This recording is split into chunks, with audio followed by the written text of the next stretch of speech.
नमस्कार. पार्ले टिळक विद्यालय असोसिएशनचं साठे महाविद्यालय प्रस्तुत वारसा मुंबईचा या पॉडकास्टमध्ये मी रश्मी वारंग आपल्या सगळ्यांचं मनापासून स्वागत करते. मुंबई शहर स्वप्नांचं शहर. या शहराचा सामाजिक, आर्थिक, सांस्कृतिक, राजकीय, ऐतिहासिक वारसा आपण मुंबईकर म्हणून अभिमानाने मिरवतो. हाच वारसा पुस्तकरूपाने शब्दबद्ध केलेला आहे प्राचीन भारतीय संस्कृती आणि पुरातत्व विभाग साठे महाविद्यालयातील प्राध्यापक डॉक्टर सूरज पंडित यांनी.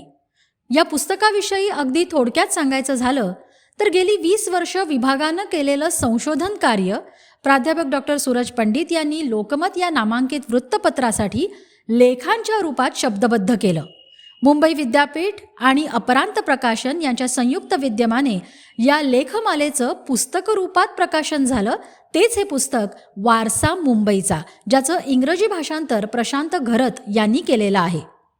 वारसा मुंबईचा डॉक्टर सूरज पंडित लिखित हे पुस्तक आपण यानंतर अनुभवणार आहोत पॉडकास्ट रूपात याच आपल्या चॅनलवर. आजचा पहिला भाग, ज्या भागातून डॉक्टर सूरज पंडित एक लेखक आणि अभ्यासक म्हणून त्यांची भूमिका मांडणार आहेत, त्यांच्याशी संवाद साधला आहे साठे महाविद्यालयाचा विद्यार्थी मायकल याने. चला तर मग सुरू करूया एक नवा प्रवास, वारसा मुंबईचा. नमस्कार. तर आज आपण आहोत वारसा मुंबईचा या पॉडकास्टमध्ये त्या पुस्तकाचेच लेखक प्रोफेसर डॉक्टर सूरज पंडित सोबत. Thank you Michael. सर, तर या वारसा मुंबईचा हे वाचतानाच आपल्याला कळून येतं की भारतीय प्राचीन संस्कृती याच्यावर तुमचा अभ्यास आहे. तर त्यात वेगवेगळी शहरं येतात, जसं की हम्पी किंवा नालंदा. तरी मुंबईच का? चांगला प्रश्न आहे. मायकल, कसं आहे, माझा जन्म मुंबईचा. लहानपणापासून मी हेच ऐकतोय की मुंबई जी बनवली, मुंबई जी घडवली, ती पोर्तुगीज आणि ब्रिटिशांच्या काळात त्यांनीच घडवली, म्हणून मुंबई जन्माला आली. आज आपण मुंबई म्हणतो ते सुद्धा फोर्ट एरियामधल्या काही बिल्डिंग या सुंदर आहेत, पण तीच मुंबईची ओळख आहे हे लहानपणापासून मी ऐकत होतो. आणि दुसऱ्या बाजूला जेव्हा जसा जसा मोठा होत गेलो तसं तसं महाकाली, एलिफंटा, कान्हेरी, जोगेश्वरी असे मॉन्युमेंट्स बघायला सुरुवात केली, ज्या मॉन्युमेंट्सला स्वतःचा 1500 वर्षाचा 2000 वर्षाचा इतिहास आहे. मग एक प्रश्न पडला की असं कसं होऊ शकतं की शहराचा इतिहास 500 वर्षाचा आणि त्या शहरामध्ये असलेल्या मॉन्युमेंटचा इतिहास 1500 वर्षाचा 2000 वर्षाचा. काहीतरी गडबड आहे. आणि या प्रश्नामधनं या संपूर्ण प्रवासाची सुरुवात झाली. म्हणून वारसा मुंबईचा हे पुस्तक किंवा सुरुवातीला लेखमाला जन्माला आली, ज्याचं नंतर आपण पुस्तक केलं. तर एकंदरीतच हा पूर्ण संशोधनाचा भाग किंवा याचा 20 वर्षांचा हा जो प्रवास आहे तो कसा झाला? 2005 साली माझी कान्हेरीवरची जेव्हा PhD झाली तेव्हा माझ्या संपूर्ण कान्हेरीचा कालपट जो आहे तो डोळ्यासमोर आला. आणि ज्या शहरामध्ये 1600 वर्षाचा इतिहास असलेली कान्हेरीसारखी लेणी आहेत, त्या शहराच्या इतिहासाकडे पुन्हा एकदा बघावं हे लक्षात आलं. याचं मुख्य दुसरं कारण असं होतं की जोपर्यंत मला मुंबई कळत नाही तोपर्यंत मला कान्हेरी परिपूर्ण कळणार नाही, कारण मुंबईच्या संदर्भामध्ये आपण कान्हेरीचा अभ्यास करू शकतो. म्हणून या सगळ्या मुंबई शहराकडे एका वेगळ्या दृष्टीने बघता येतं का हा विचार केला. अर्थात मुंबईच्या बाबतीत कुठल्याही प्रकारचं उत्खनन करणं हे 2005 साली शक्यच नव्हतं.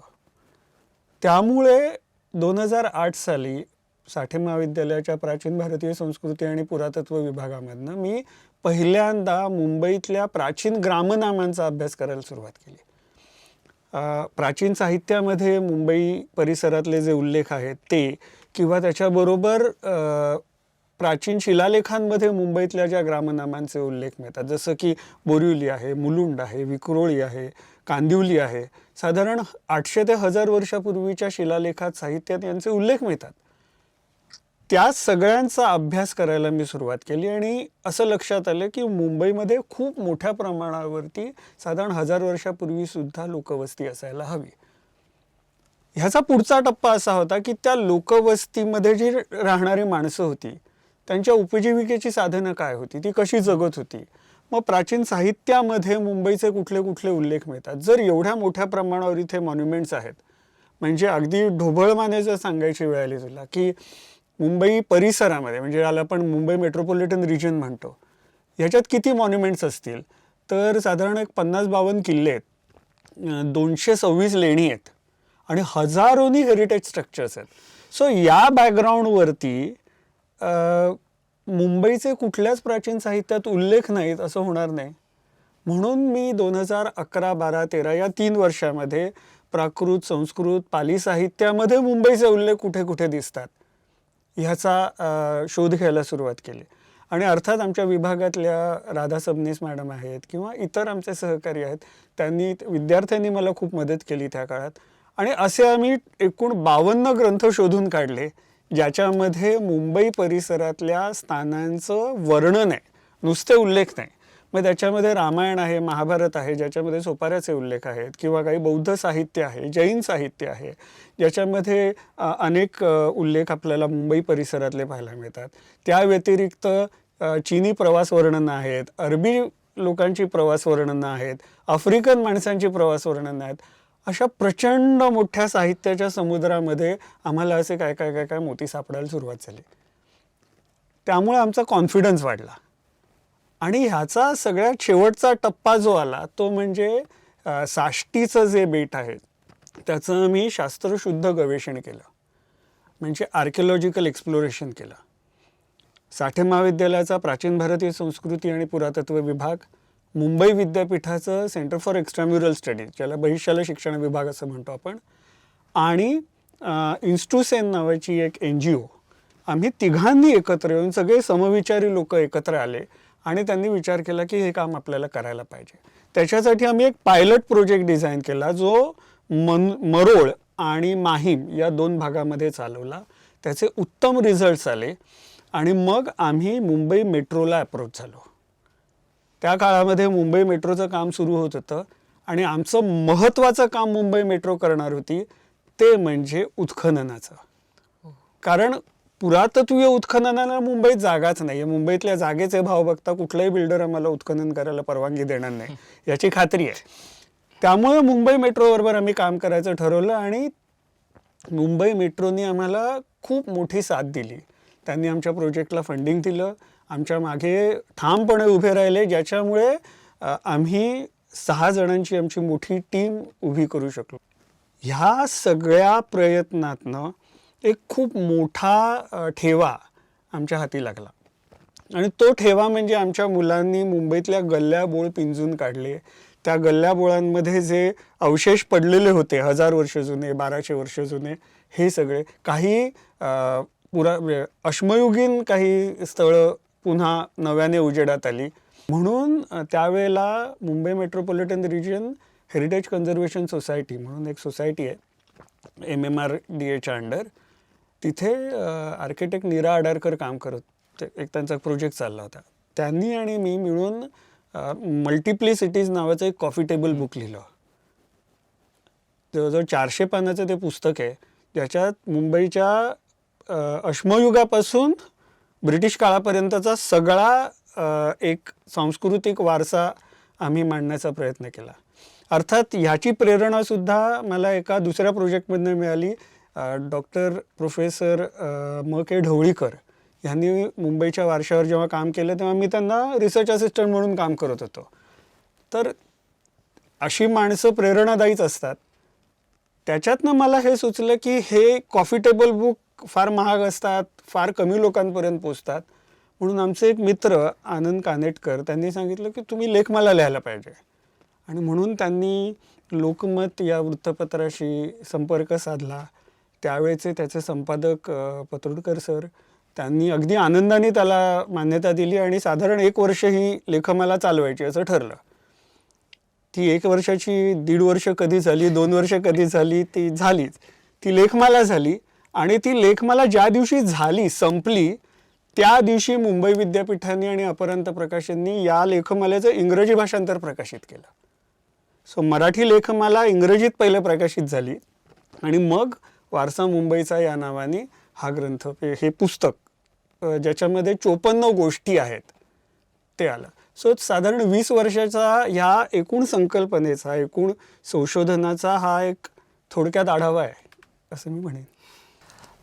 जसं तुम्ही म्हणालात कॉफी टेबल बुक, तर हे जी पुस्तक आहे तर रिसर्च किंवा संशोधनपासनं ते सामाजिक लेख, हा जो प्रवास होता तो कसा होता? संशोधन म्हणजे एक संशोधनाचं लेखन म्हणून जे आपण म्हणतो, म्हणजे ज्याला संदर्भ ग्रंथ किंवा रिसर्च पेपर्स अशा ते खूप तांत्रिक असतं आणि ते समाजातल्या प्रत्येक घटकाला कळतंच असं नाही किंवा कळणं ही अपेक्षाही नाही आहे. कारण त्या विषयामध्ये अनेक वर्ष काम केलेल्या माणसांनी ते त्यांच्यासाठी लिहिलेलं असतं. त्यामुळे अशा प्रकारचं लेखन करताना सुरुवातीला फार गमतीशीर अडचणी यायच्या. ते म्हणजे कुठल्याही तांत्रिक संकल्पना किंवा तांत्रिक शब्द न वापरता एखादी मेथोडॉलॉजिकल फ्रेमवर्क लोकांपर्यंत कशी पोचवायची, ही सगळ्यात मोठी अडचण होती. आणि थँक्स टू माझे सगळे जे मित्र होते, म्हणजे मी आनंद कानेटकरांचं नाव घेतलं, मंजिरी भालेराव, अंबरीश खरे, वरदा खळदकर, प्रबोध शिरोळकर, मी कधीही यांच्याशी फोन करून अरे बाबा मी इथे अडलोय, हे मी साध्या शब्दात कसं लिहू अशी चर्चा करायचो. आणि मग ते लिहून झालं की मग घरात माझी आजी होती, आई होती, जरा वाचून बघ कळतंय का, मग ते पुढे जायचं. हा अडचणीचाच भाग आहे, पण तो कोणीतरी करणं गरजेचं आहे. तर या 54 गोष्टी लिहिताना तुमच्या डोक्यात नेमकं कोणता विचार होता? इंटरेस्टिंग आहे. ह्या सगळ्या प्रक्रियेमधला माझा मुळातला विचार हा होता की मला डिस्क्रिप्टिव्ह नाही लिहायचं आहे. कुठलीही साईट घेऊन तिचं वर्णन करणं हे या पुस्तकाचं, या लेखमालेचं उद्दिष्ट असता कामा नये. हा त्याच्यामागचा एक मुळातला विचार घेऊन मी सुरुवात केली. मग मला वर्णन नाही करायचं आहे तर काय करायचं आहे, तर मला गोष्ट सांगायची आहे. आणि ती गोष्ट सांगताना एक विशिष्ट मेथोडॉलॉजी किंवा एखादं मॉडेल जे अकॅडमिकली वापरलं जातं ते सामान्यांना अगदी साधं सोपं करून सांगायचं, की एखादी पुराकथा ऐकताना तिचं विश्लेषण करताना कशा प्रकारे करता येऊ शकतं. सो या 54 गोष्टी हे वेगवेगळे मेथोडॉलॉजिकल एक्सपेरिमेंट्स आहेत. वेगवेगळ्या प्रकारचा डेटा पुरातत्वज्ञ कसा हँडल करतात त्याचे हे एक्सपेरिमेंटल एक्झाम्पल्स आहेत. आणि त्यामुळे लोकांना ते अपील झाले असं मला वाटतं. म्हणजे आता बरेच त्या पुस्तकाची चर्चा झाली, अनेक लोक येऊन भेटून सांगतात सुद्धा, आणि त्यांचा एक मुद्दा सातत्याने त्याच्यामध्ये असतो. आणि मला वाटतं की जो माझा विचार होता तो मी यशस्वीपणे पोचवू शकलो. तो म्हणजे प्रत्येक गोष्ट विचार करायला भाग पडते. I think that was the objective. तर या पुस्तकाबद्दलच बोलताना म्हणजे वारसा मुंबई, तर वारसा मुंबई इन वन लाईन किंवा एका वाक्यात या पुस्तकाचं वर्णन कराल तर कसं असेल? बापरे, खूप कठीण आहे एका वाक्यात सांगणं. पण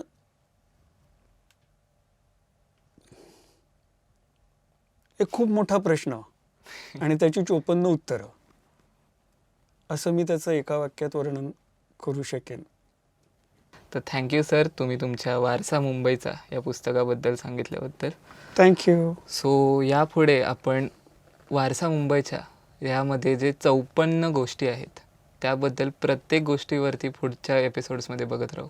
तोपर्यंत धन्यवाद. धन्यवाद. तर मग आहात ना तयार पुढच्या ह्या सगळ्या भागांमधनं हा सुंदर वारसा अनुभवण्यासाठी? आजचा आपला हा भाग पहिला कसा वाटला? नक्की लाईक करा, शेअर करा आणि सबस्क्राईब सुद्धा करा. शिवाय जर ह्या मुंबईच्या वारशाबद्दल तुम्हाला काही सांगायचं असेल तर कमेंटमध्ये आम्ही तुमच्या ह्या सगळ्या प्रतिक्रियांची वाट पाहत आहोत. पुन्हा भेटूया वारसा मुंबईचा या पॉडकास्टमधल्या पुढच्या भागात. तोपर्यंत नमस्कार.